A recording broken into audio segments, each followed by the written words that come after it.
Republicans and conservatives are, going crazy on Twitter, sending pictures, worked up. sending video of her interview with Lester Holt, saying, I've not been to Europe either. I've had so many students who've come to my classrooms in colleges angry that they did not learn about systemic racism and even about slavery during their K through 12 years. How do you define racism? Sure. So racism, I would define it as a collection of racist policies that lead to racial inequity that are substantiated by racist ideas. Pink and white represent transgender people, and black and brown represent the queer and trans people of color. Yay! Happy Pride Month, Alice. Happy Pride Month again. We're still here. So if the rainbow flag is for gay people, what flag is for straight people? Oh, we're not allowed to have a flag. What? But why not? Straight people also make love and get married, right? We don't get a flag. We have all the flags. Oh, I see. Like we have all the other months. I see. Did you realize that yoga was white supremacist as well? It's funny. I did not. I'm wondering at this point, how much of this is just meant to be just a game of patty cake between wacko progressive wokesters who just, if you look at all these TikToks where one person lectures another person, then somebody captures that video and re-lectures that person, then somebody else captures that video, and they're just piling on and they're lecturing each other, throwing down in this like woke Thunderdome here, and it's this with the know-it-all attitude, and saying, well, as a matter of fact, this means this, and this is centering me, and it means that this is, and you're adjacent, and because they're gatekeeping, and because that. So actually, I mean, these are just nerds role playing. Really, I mean, that's what it is. That doesn't. There's nothing.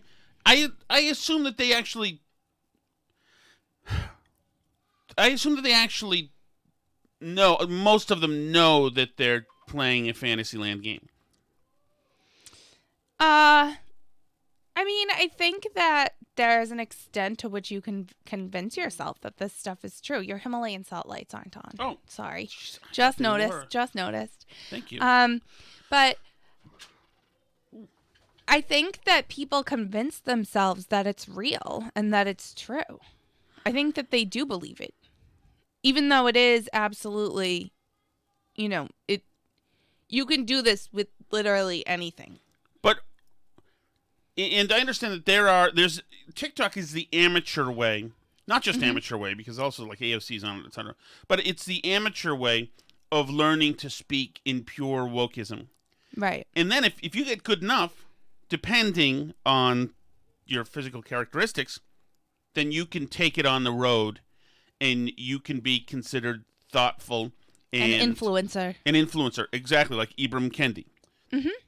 If you're somebody, if you can, right? If you've learned to make the grift make sense. Mm-hmm. So Ibram Kendi, is he the guy who was at BU who got all the money? Or was that a different guy? He's the anti-racist guy. Yeah, let me look. Ibram X Kendi, and his name was like Bill Leonard in growing up.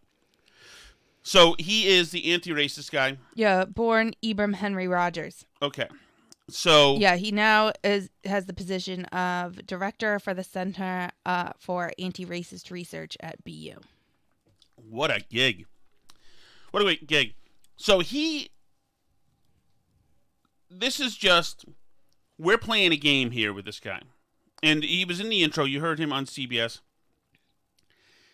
Where he just makes stuff up, but his whole construct is made up. It's just flim-flam. Well, right, and we saw this, I referenced this on yesterday's show. Mm-hmm. This was from a little while ago, maybe a couple weeks ago, but he was asked to actually define racism, and for a person who his entire career is based on racism, yes, his definition seems to be somewhat lacking to me. Yes. You talked about the importance of defining racism. But I, unless I missed it, which is possible, I didn't hear your personal definition. Is there one that you would offer us? Like, how do you define racism? Sure. So racism, I would define it as a collection of racist policies. Now, you can't do that. Yeah, usually not. You can't, because we're trying to define a term. After that term is defined, you can use it any way you'd like to. Right, but in the definition for the word, typically you can't use another form of the word itself because that doesn't actually tell anybody anything. What's racism? Well, racism is racist stuff. Oh. Right. Mm-hmm. Right. So I still don't know what it's supposed to mean. Tom is a fat guy with a podcast who mows the lawn. Not Tom is a Tomish type of person. Right. That lead to racial inequity. Wait a second. That are substantiated by racist ideas. But the secret ingredient is racism, and he used it twice in the explanation of the ingredient. Mm-hmm. What's racism? Well, it's 2 parts racism. Well, that doesn't help us. Right. You can't be him and not have a definition. This is the entire stock and trade. This is like talking to a pilot about gravity. Well, and apparently... And him saying, well, I mean, gravity is the forces of gravity around the airplane. It's a gravitational that is made to resist the gravity. No, you need to know. That's really important in the plane. Right. And it seems like from the clip, I did not watch the whole thing, but from the question, it sounds like he had just been talking about the importance of defining racism. Right. So it would probably be good if he could define racism. So let's start from the beginning here again. Give him another shot, and then we'll let him I like go. that the questioner is also kind of apologetic, unless I missed it, which probably I did because right. Because I'm sure I probably missed it. But can you just say it again for me because I'm dumb? That's what it says on the step and repeat and all the signage around here is defining racism. So I figured that maybe I must have been in the bathroom or something, and you front loaded that maybe. Well, I wasn't here, hadn't found my seat yet. You talked about the importance of defining racism. But I, unless I missed it, which is possible, I didn't hear your personal definition. Is there one that you would offer us? Like, how do you define racism? Sure. So racism, I would define it as a collection of racist policies that lead to racial inequity that are substantiated by racist ideas. So now, to their credit, the crowd is dumbstruck. And you can't really hear it, but somebody does kind of nudge him to do a little better than not defining it, but using it in a sentence. Sure. A collection of racist policies that lead to racial inequity that are substantiated by racist ideas. So what he did is just repeat what he just said. Mm-hmm. Just a little slower. But the problem wasn't that he was saying it too fast. Mm-mm. The problem was that he was saying bat bleep crazy stuff. Right. And most people, I think, know that when you define something, you're supposed to use different new words to define it. Yes, it has to be made up of parts of something else. This is the whole thing, of course. The whole trick behind white supremacy and racism, etc., is that the reason why they're used so much is because without using these terms, you can't define what you mean. Right. And that's why they don't debate well. These people, these hucksters, don't debate well. Because they'll use white supremacy without ever defining what it means. Because they can't. Because if they do, then it leaves it exposed to a counter. Right. So I actually have it's interesting you brought up white supremacy as another one of Let's these terms. let him finish first. Let me finish it, and then we'll jump right to you. And anti-racism. No, you can't move to anti-racism. We haven't decided what racism is. It's pretty simple using the same terms. Anti-racism is a collection of anti-racist policies leading to racial, anybody want to take a guess? Equity that are substantiated by anti-racist ideas. So that's his class. Talking in circles. Anyone want to take a guess? Yeah, never getting... Come on, students. Never getting anywhere. But he speaks clearly and has a presence about the way he speaks. You feel like you're learning something. Mm-hmm. But there's nothing to it. He does have a nice voice and a nice presence. He does. Yes. Very reassuring sounding. Yes, and that's perfect. So you feel good. Right. Yes. But he can never define racism. Like I said, like racism, white supremacy. That's why they go 2 words. It's just racist. But how is it racist? Well, because it's racist. Mm-hmm. It's like how they know Trump is racist. Yes. Oh, do you really need to ask? Can't you just tell he's racist? Yes. And they don't have to. You don't have to go any further with the debate or the discussion. Right, because I already explained to you that he's racist. So Right. if you have more questions about that, then you're probably racist too, but you're definitely the problem. Right. And if you're not racist, you're not seeing it, you're simply blinded by your, White supremacy, well, privilege. racism, privilege, Right. all those things. These are all utensils in the drawer of white supremacy.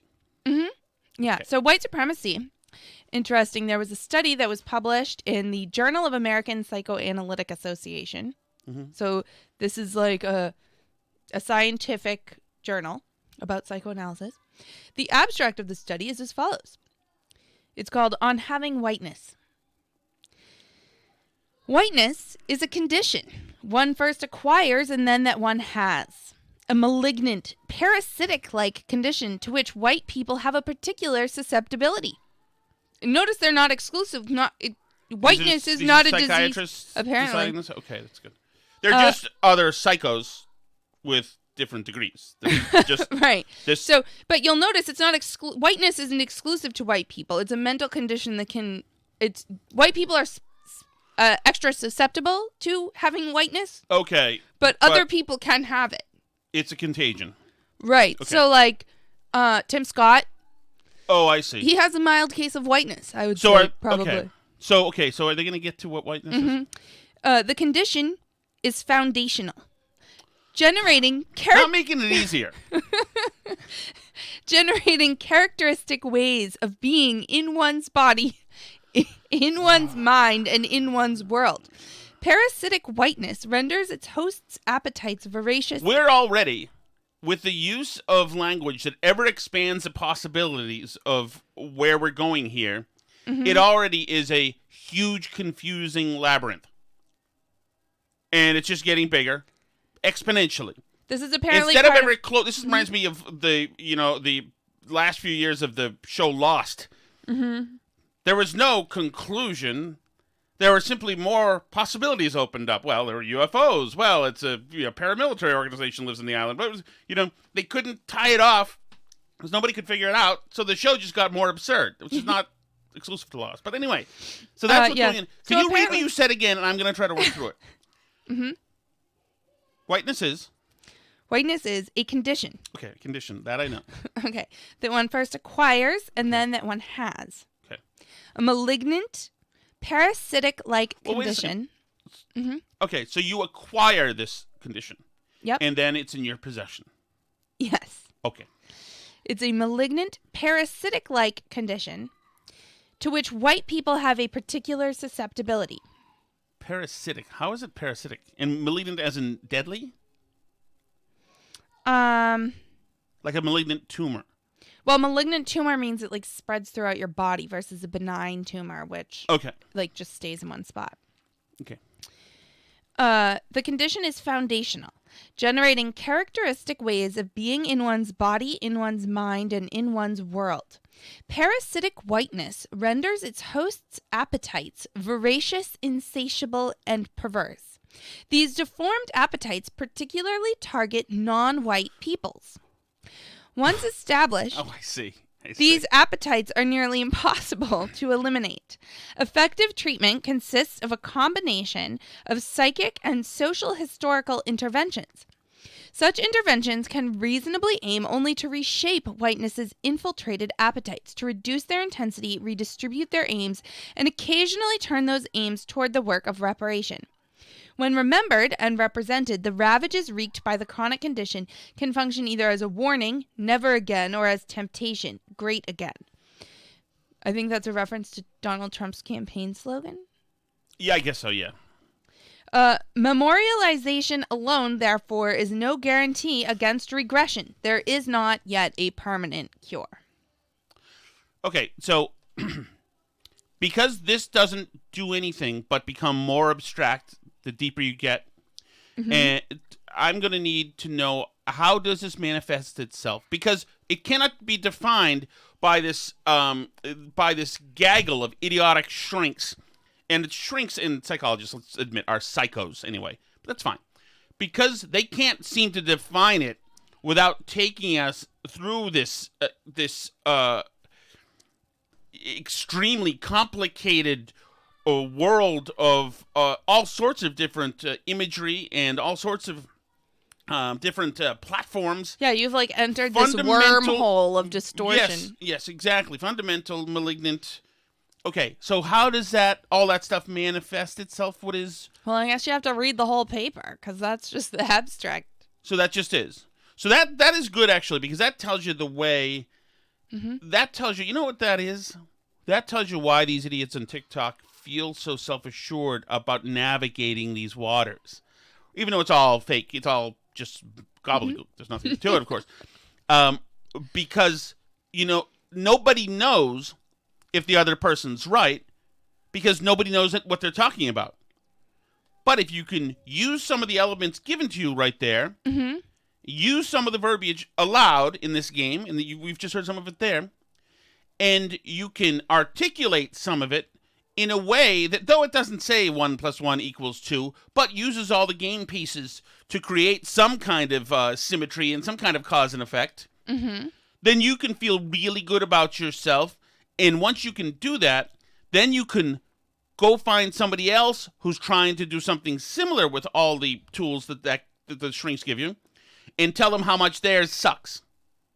But the way you put together this puzzle of pieces that don't actually fit together in any possible way, yours is good, and you can feel smart about that, because you're talking in a world of clever, artful wordplay. Kind of like Lewis Carroll. Right. There's clever wordplay that either means you're weird or maybe you're a genius, but something's happening there. And you know that the dumbasses, the jocks, aren't doing it.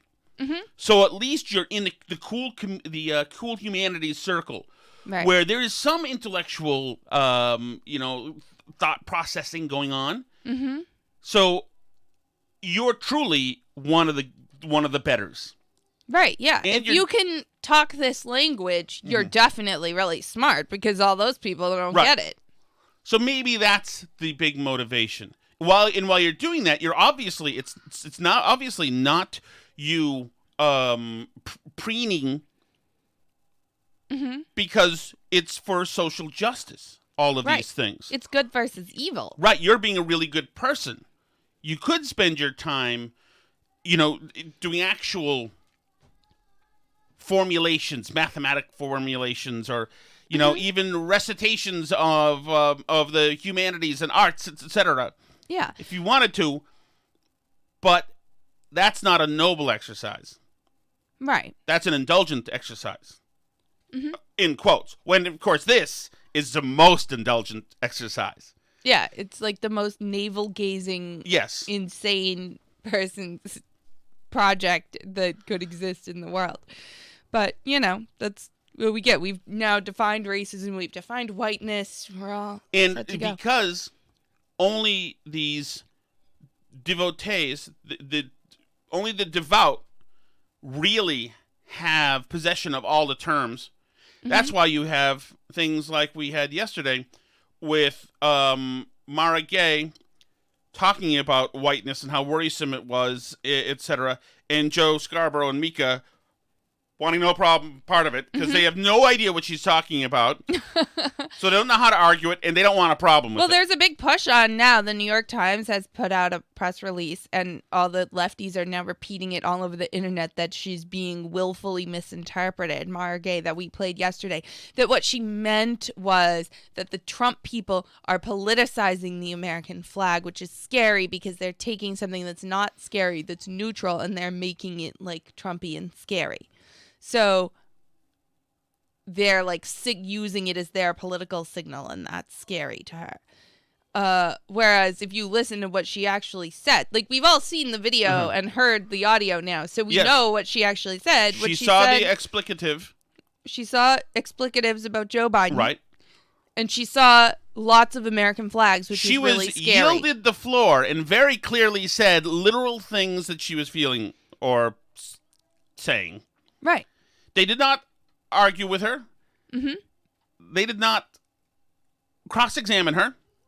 They did not ask it because they were such scared wusses. Joe and Mika stood aside and gave her 2 minutes Right. to flim flam, to say this stuff, and to really just say really just gross and bigoted things.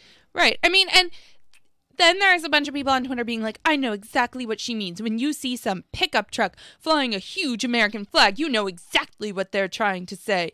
Like, who would fly a big American flag like that unless they're trying to send that message? Like, I think that reveals a lot more about you and how you view the American flag, that you think it's a political statement when people are doing it, because most people think that patriotism is pretty neutral. Well, I mean, it depends on what part of the country you're in. You know, in Manhattan, no, they're going to assume that that's bad, because the American flag's been in all the bad places. It's been in World War II when we bombed the Japanese. It's been in, World War I when we tore across Europe in the last second. It's been at the Revolutionary War, where we cast off the British to preserve slavery, and it's obviously the Vietnam War and the Korean War, and that's an Asian, whatever. But yes, so a lot of them do consider the symbol very a negative symbol. But the thing is, sorry, I'm being offered spray candy right now, Oh, yeah. so I'm a little distracted. yeah. Wow, can you go to Sally?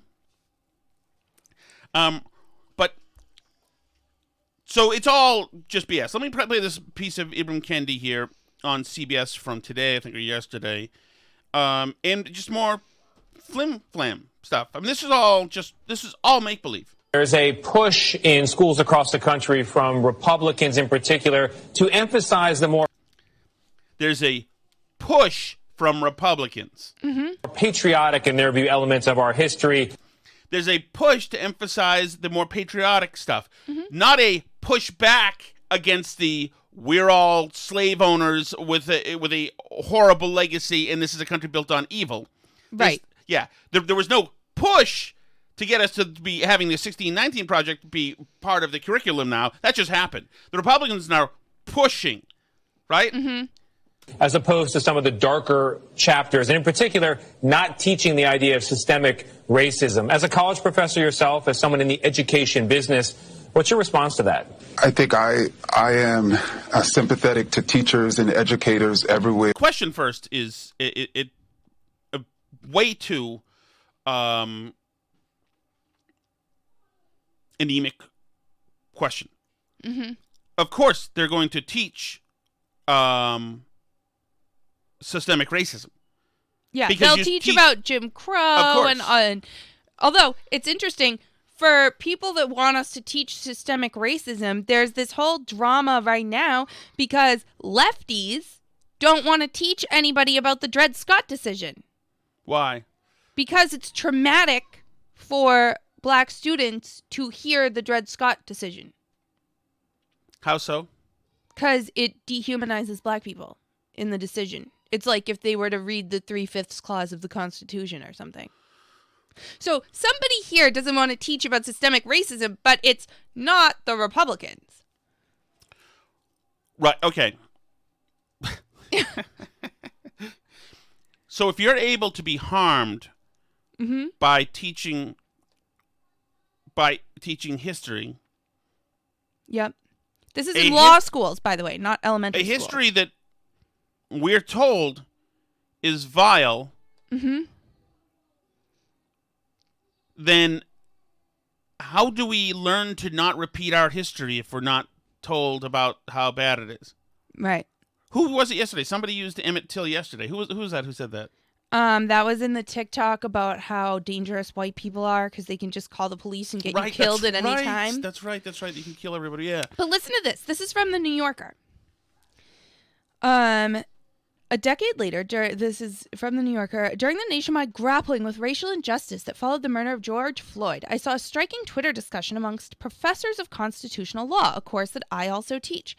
They were debating whether much of the Supreme Court case of Dred Scott v. Sanford should be excised from constitutional law courses. In the case which Scott brought in federal court to assert his freedom from enslavement, the Supreme Court held in 1857 that Scott did not have the privilege to bring the suit because as a black person he could not be a citizen within the meaning of the Constitution.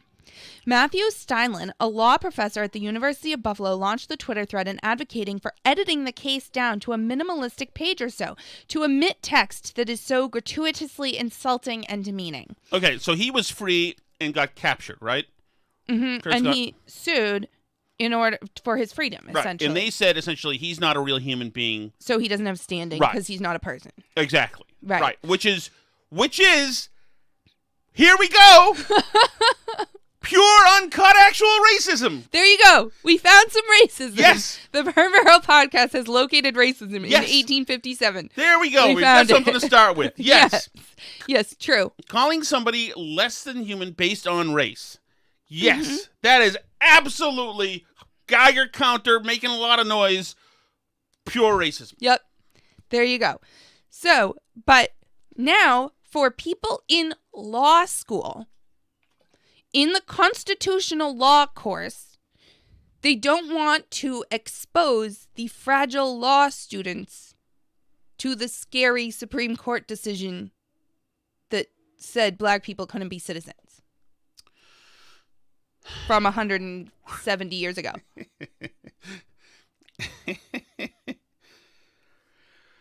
What I would say that is actually trying to not teach about the history of white supremacy and racism in the United States. Yes, I would say so. And that's not right-wingers advocating that. So the waters are brackish now. What converging forces now? Who decides what then? The law students? I don't know. You're not allowed to cite these 47 cases because they're harmful to us as lawyers. Excellent. That's going to be excellent. Well, and it's funny because we went from we have to take down the statues, we of course will still teach history. Of course we will. Right. But we don't need these monuments to white supremacy around all the time. Okay, fine. Now you're taking down Lincoln, which isn't exactly a monument to white supremacy. In fact, but okay. Even if you go there with them, now we can't read Dred Scott in law schools. And it should be read in law schools. This is an important case. Dred Scott should be an American hero. Kids should know his name. I mean, what? The idea that you now wouldn't teach the Dred Scott decision because the language is too scary and hurtful is absolutely freaking insane. And I'm a big advocate that we should look at the ugly parts of our history, of which there are many, not just in the United States, but around the world. And we should look at them unflinchingly. And this attitude is the opposite of that. So I don't know, if somebody wanted to be interesting, they could ask Ibram X. Kendi what he thinks about that. Right. And I would think and assume, the 1619 Project is about how much we suck. About the motivations for many of the things, historic events that we're taught about in school being racism at their core. The founding of the country was founded to extend the life of racism or to preserve racism. That's right. According, among other things. Right. And by the way, there is some truth to that, depending on who you're talking to. Mm-hmm. There are many interests involved in creating our own union in casting off the British.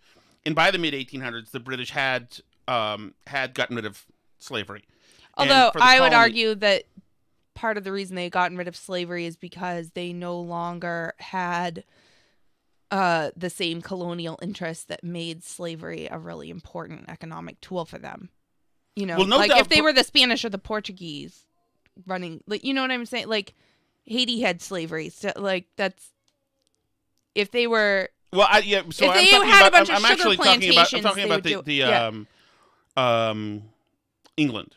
So right. I think that in the colonies were later, in British colonies were a little bit later, but still, you're right. Of course, there were business interests involved in all this stuff. And if they were running a bunch of sugar plantations, they would have still had slavery. Right? There were religious interests. Mm-hmm. There were all sorts of interests involved. There were foreign policy interests involved in all of this stuff. And all of it should be taught. That should be the point, is that it's not effing easy. Right.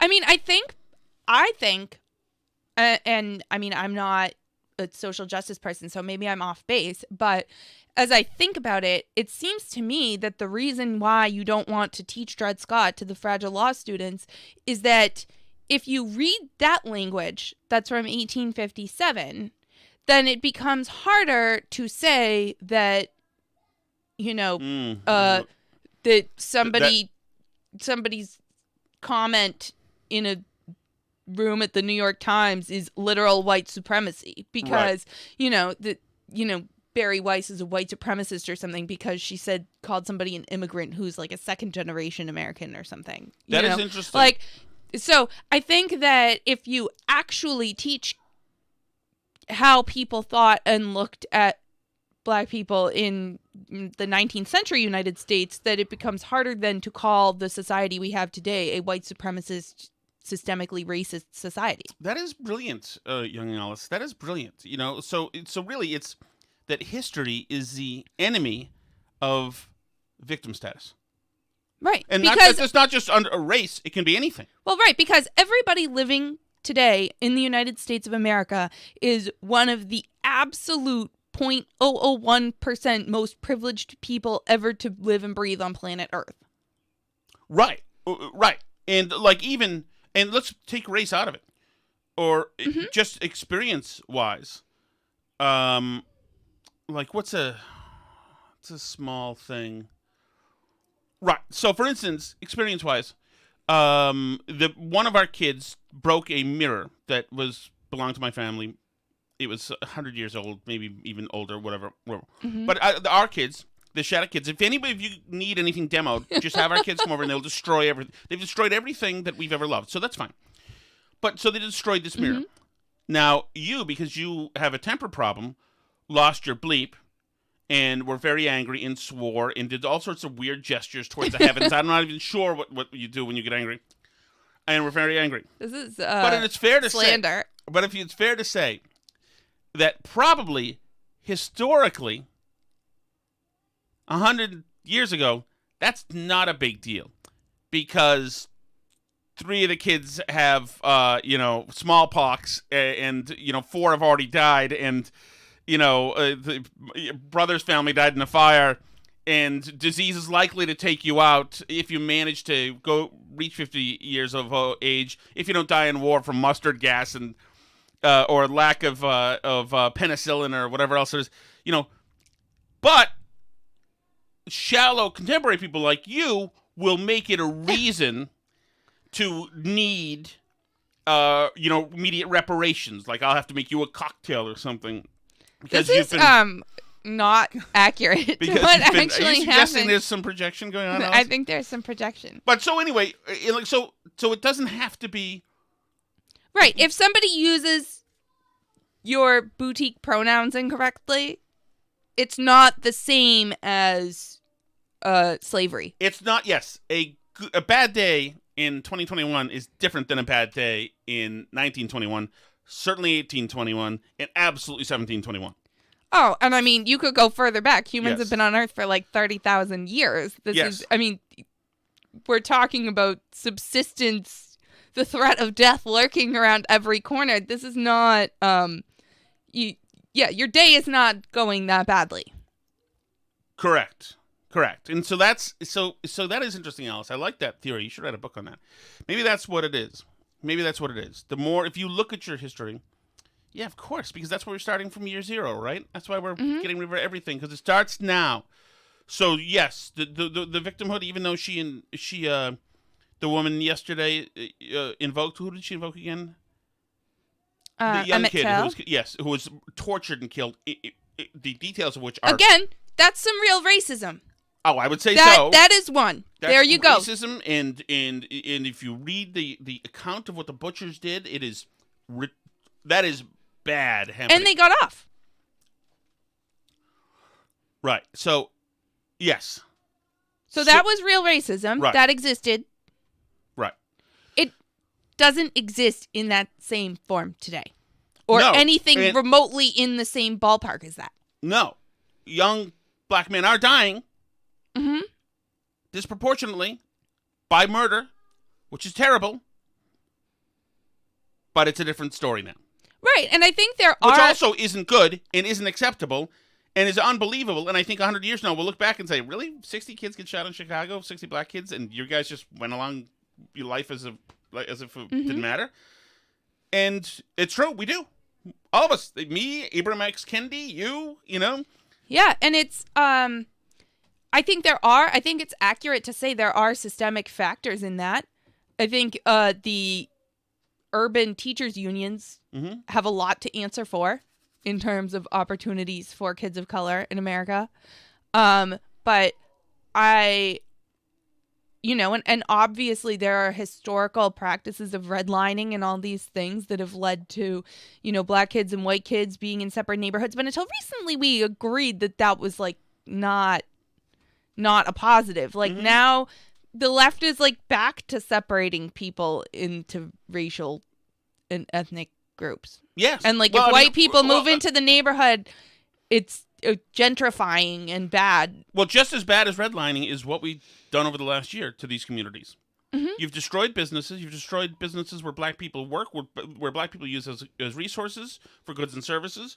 Some black-owned businesses. Right. You've destroyed neighborhoods. You've devalued the neighborhoods. You've made the neighborhoods unsafe. You've made these neighborhoods not business-friendly anymore. Hell no. I mean, you talk about, I was watching this thing, just learning about the whole Tulsa thing. About that Tulsa, I forgot what it's called, the neighborhood there where it happened. Greenwood, yes. And how there's been this revival of black-owned businesses, et cetera, et cetera.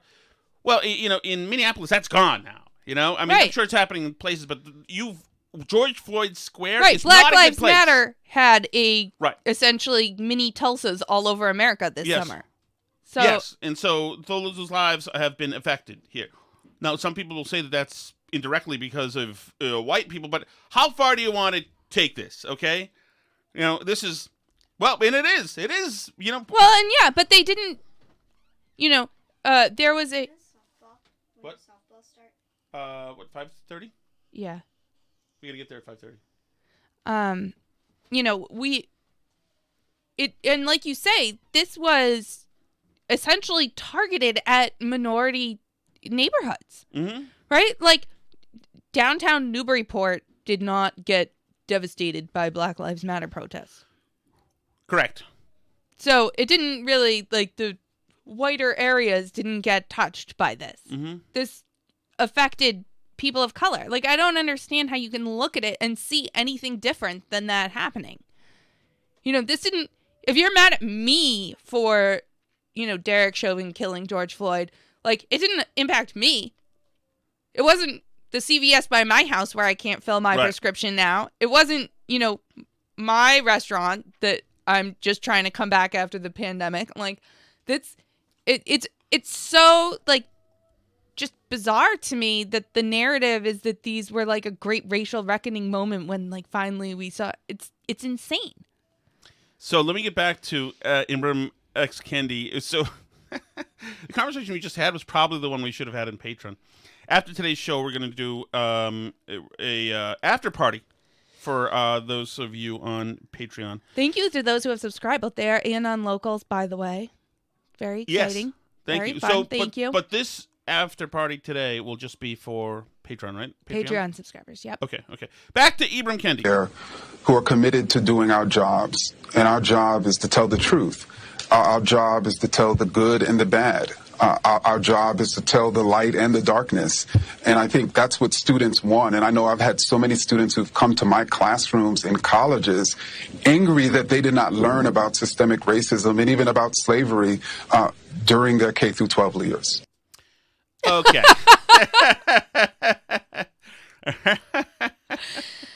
They didn't learn about slavery in K through 12. That doesn't get covered in most school curriculums, I don't think. And then Lincoln to announce the Emancipation Proclamation. Emancipating who? Oh, no, we don't know. Nobody knows. It was nothing. It was weird because We're there's not- never been slavery here. Read on. So never been slavery here, so it's hard to tell why he would do that. We don't know. I mean, however bad the education system is, I think slavery is taught. I think we're taught. Yeah, about that. actually, I was once roommates with a girl who Well, this is the one I like. I like her. Maybe. I don't know. You never Yes. met her. But this was before I met Tom. I was roommates with this girl. The people I had been roommates with moved out, so I had to find a roommate that I didn't know. And I met this girl, and she was literally the least educated person I've ever met. And she was a nice person in a lot of ways, but I was continually absolutely astounded by things she didn't know about. Like, once she asked us, like me and my other friend who lived there, like what a pirate was. She'd just never heard of a pirate. That wasn't a word that was in her vocabulary. But she had, in fact, heard of slavery. Mm-hmm. And she brought this up when Obama was elected president because she wanted to know if now that black people were running things, they would own us like we used to own them. So that was... It's an honest question, Alice. You Lexington elitist? My goodness. She goes, are they going to make us slaves now? Because, you know, we used I hope you told her yes. We used to own black people. And I was like, well, I didn't, but no, I don't think that that's like on the horizon anytime soon. But elitist. Yeah, no, I'm an elitist, I guess. Wow. She was a nice person, Alice but she didn't and know. Maragay walking she down the didn't street know together. about a lot of things, but she. Leave her alone, but you my misogynist. point is, no, I mean, it's fine. The world is full of people who don't know a lot of stuff. It's totally fine. There's nothing wrong with it. But I bring this up just to point out that even though there were a lot of things that she didn't know, she had heard about slavery. Good. Well, there you go. So Abrams wrong. You know, you say to your podcast at one point, racism is harmful to white people. I think white people and some blacks are going, huh? What you talking about, Willis? Yeah. So I wonder if you could just briefly explain what you mean by that, because you said when racism wins, we all lose. Well, let's just take Do you know what you talking about, Willis, is from? Some TV show. Right. Was it Facts of Life? Facts of Life? I don't know, with Arnold and Willis. It doesn't matter. current example. We of course, have talked about the way in which voter suppression policies are disproportionately disenfranchising, black, brown, and indigenous people. Mm-hmm. But it's also disenfranchising and making it harder for white people to vote. It's making it harder for all of us to vote, in these states. Well, you Almost give people like a the lot to think policy about, isn't even, racist. Kendi, so bravo to you. Thank you so much for joining. Bravo to you. It's almost like the policy's not racist. This policy, it not only affects black people like they obviously intend for it to do because they're racist, but it also, like, really dumb white people might not be able to get an ID to vote either.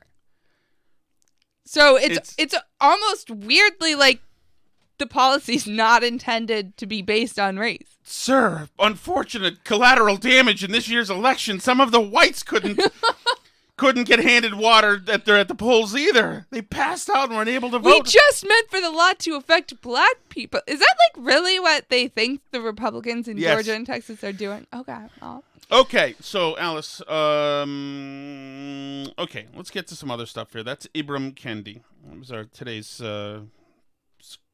Insane person of the day. Right. So, let's see. We played the Kamala Harris stuff, the insanity with Kamala with Lester Holt, which is really kind of a devastating hit for this administration. Quickly put a button. Okay. Do you have any plans to visit the border? At some point, we are going to the border. We've been to the border. So this whole thing about the border, we've been to the border. We've been to the border. You haven't been to the border. And I haven't been to Europe. And I don't understand the point that you're making. Okay.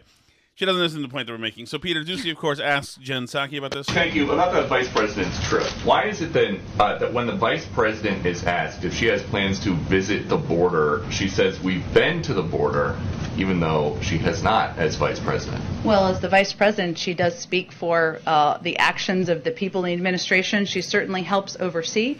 I expect that sometimes Some people in the executive branch have been to the border. Yeah, there's HHS is over there, the CBP Border is Patrol. over there. Yep, they've been there. So but that counts. Lester Holt wasn't saying, are there people in the administration that have ever been to the border? Because I think he knows that there are. He was saying, you're now here in Guatemala. Are you going to go to the border? And she said, we've been to the border. Oh, okay. But you haven't, right? No, but I haven't been to Europe either, which she probably has. may go to the border, Peter, but as you know, what her focus has been, what the assignment is. Here's the horse bleep. All of you people who love the transparency of Psaki, here's a built-in premise that is false. Specifically is to work with leaders in the Northern Triangle. She's on a trip doing exactly that. That was not the original goal. The original goal is to fix the crisis at the border. There wasn't a crisis in Guatemala. There was a crisis in the United States border. Right. And when Psaki was initially asked this, because there was a huge border crisis literally happening that the press was not able to ignore briefly because these pictures were coming out that were so terrible. And Kamala was in charge of the border and was in Chicago spotlighting Black-owned bakeries or whatever she was doing. Psaki said she was going to go to the border and was like, well, she's allowed to get a snack. She'll go to the border. Gee. But now the narrative has totally changed, and it was never the plan for Kamala to go to the border. Who comes up? Crazy Republicans are coming up with this talking point that she's supposed to be at the border. We don't know where they're getting this. This was never the job. We're not going to do what Republicans want us to do. I'm sorry no, absolutely not. So here is the Democrats' media. This is Katie Rogers from the New York Times. Just listen. If you don't think that this media, this respected institutional media, is full of bottom-feeding harlots, then you are wrong. Then I just had another on the vice president visiting the border or not visiting the border. Republicans and conservatives are, going crazy on Twitter, sending pictures, they're worked up, sending video of her interview. Republicans and Republicans, and conservatives are just going crazy on Twitter. Is that how we? Nuts. Just so you know where I am, Jen, and that I'm coming from an allied point of view with you here. I'm arm in arm with you. But they are making a lot of noise on Twitter, Jen. We have to admit that. So, yeah. These crazy Republicans like Lester Holt setting her up with these trick questions about the border. It's just crazy. What do you think about them, Jen? Yes. They're just nuts, right? Yep. Geraldo Rivera, who's a open borders kind of guy, is also doing it. With Lester Holt, saying, I've not been to Europe either. And I like how she separates herself from them. They're crazy people are asking you. Crazy Republicans are asking you about the border. They're crazy and they're doing it. Now, let's put that over here. Now, can I ask you a question? Does the president think there is a scenario in which she should visit the border, and also the mounting criticism from conservatives? Would that ever factor into a decision to send her down there? I mean, don't they have a point that if she has this task... Don't they have a point now? Okay, so the Republicans and conservatives and Katie Rogers are going crazy about the border. Mm-hmm. Katie. In front of her, should she not see the end cause as well as the root cause of migration? Well, first, as I said to Peter, at some point she may go to the border. I don't have any trips to preview for you. Why would she? She's supposed to be working on root causes.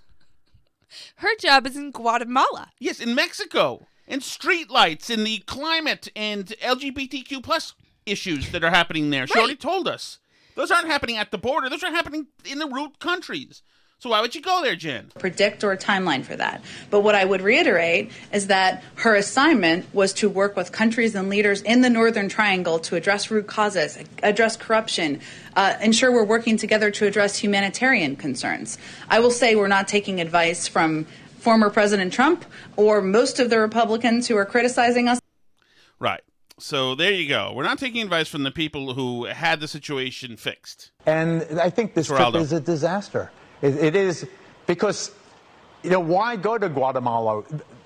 You could pick up the phone to the Mexican president and you can say, that trade deal that we have pending, or those factories on the border. Right. You want those trucks to come across as freely as they do, the big semis. Then you have to do what you did with Donald Trump when there was the surge of immigrants in 2019. You've got to play ball. You've got to use the forces at your command to mitigate this horrible flow that's coming. And she really has blown it. I think she can recover. She can mature in office, but I don't think that she can mature in office. She's not anybody. She's not anybody. She doesn't.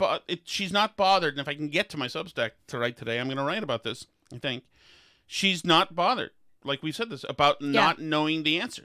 She's never. She could have prepped an answer for that question. So, Alice, I'm going to give you a personal thing. I was a terrible student in high school. 1 year in Austin Prep, if I wasn't last in my class that year, I was damn close. I didn't do any work. I didn't like doing homework. I didn't like algebra. I didn't like almost anything in. And part of your life philosophy is to never do anything you don't enjoy right now. Correct. Exactly. And anything you do enjoy, do it now and in bulk. So Explains a lot. So it does, yeah. So one day I remember we had this huge, it was algebra or something, test that was coming. It was coming, let's say it was December or whatever. The test was tomorrow. I hadn't studied or done anything. Or maybe I owed them a whole bunch of exercises that I hadn't done, math exercises or whatever. I hadn't done anything at all. And I thought, oh my God, if I go in tomorrow without this stuff for them, then I'm going to fail. And it's going to be like, they will be shocked that I didn't bother doing anything. They gave me so much time to make all this stuff up, but I was absent all the time because I hated school. And I said, please, God, have it snow so the school gets canceled. Please have it snow so school gets canceled. I can remember being in the basement of my house with my rebel room in my basement. And it freaking snowed. I thought, now I have all day to do this stuff, and a whole extra snow day to do all the assignments that I had to do. And of course, I didn't do a damn thing. I just put it off. Then too late the next day, bang, I walk in there. I didn't have the sense or the compulsion to do it, even though it would have been ostensibly the thing to do with the extra given day you had now, the lifeline. It makes me think, how you spend a lot of time being mad at God? Yes. It makes me think that maybe sometimes the problem isn't God, because God came through for you with the snow day. No, there are systemic factors to why I'm this way, Alice, and we'll go to that one on the other side here when we in the after party. But anyway, that's Kamala. Doesn't matter. She has the chance. She has the chance that after she just had a pie thrown in her face, by her own self, yesterday in this horribly embarrassing answer. I haven't been to Europe. Huh? She could right now study and have an answer for when the next person asks her, because they're going to. It's the only thing to ask her. She could also just go to the border. Right. Well, she can't do that because she doesn't want to get dirty from the border optics. Well, she could try and solve the problems that are there. She can't do that, Alice. She doesn't have a skill set. She doesn't have a skill set. She doesn't. It's just fine. I thought she was a cop. I thought no, being the law in town was like her thing. Come on, Kamala, enforce the border. So she's not going to have an answer next time either. It's going to be remarkable. She's lazier than Tom with his free snow day. It's incredible, but that's just how it is. And so you've got all these Kamala supporters having to try to prop her up and say, no, I mean, she's an extremely astute, incredible resume, this and that. No, there's just nothing to her. All right, before we go to the after party, Alice, I'm going to play this one TikTok thing, okay? We're not going to do the dad at the school committee meeting? I didn't really get that. Okay, well, okay. Well, we can do it the school tomorrow. Board member threatened to fight a dad who. Yeah, I mean, I can play that. I did get it. I have the sound versus the current path they're headed down. Thank you for your time.